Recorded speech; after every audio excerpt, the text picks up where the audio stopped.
రంగారెడ్డి జిల్లా మహేశ్వరం మండలంలో విద్యాశాఖ మంత్రి సబితా ఇంద్రారెడ్డి పలు అభివృద్ధి కార్యక్రమాల్లో పాల్గొన్నారు. కేసీ తండాలో నూతనంగా నిర్మించిన డైట్ కళాశాలను ప్రారంభించారు.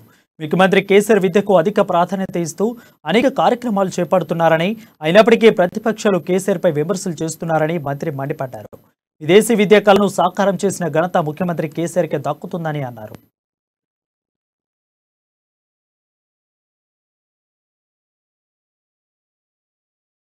జాగా ఉండి ఇల్లు కట్టుకోవాలనుకునే వాళ్ళకి కూడా తొందరలోనే 3 లక్షలు ఇవ్వాలనుకుంటున్నాం. అది కూడా ఇవ్వడం జరుగుతుందని కూడా మరొకసారి తెలియజేస్తూ, అన్నిటికన్నా ముఖ్యంగా నా విజ్ఞప్తి ఏంటంటే, ఇలాగా మొన్న మనం ఫాక్స్కాన్ యూనివర్సిటీకి ఫాక్స్కాన్ కంపెనీకి ఫౌండేషన్ వేస్తున్నాం. సో దాంట్లో ఉద్యోగాలు 30,000 ఉద్యోగాలు 99 నెలల లోపల కంప్లీట్ చేసి ఇస్తా అంటున్నాడు ఆ కంపెనీ.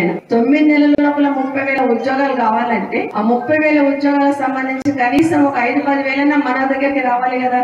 రావాలంటే మన పిల్లలు ట్రైనింగ్ కి వెళ్లాల్సిన అవసరం ఉంటుంది. అక్కడ వాళ్ళు సెంటర్ పెడతారు, స్కిల్ డెవలప్మెంట్ సెంటర్ అని పెడతారు. అక్కడ మీ దగ్గర చదువుకున్న పిల్లల్ని వెళ్ళి ట్రైనింగ్ తీసుకోమనండి, వాళ్ళకు సర్టిఫికేట్ ఇస్తారు. సర్టిఫికేట్ దగ్గర పెట్టుకుంటే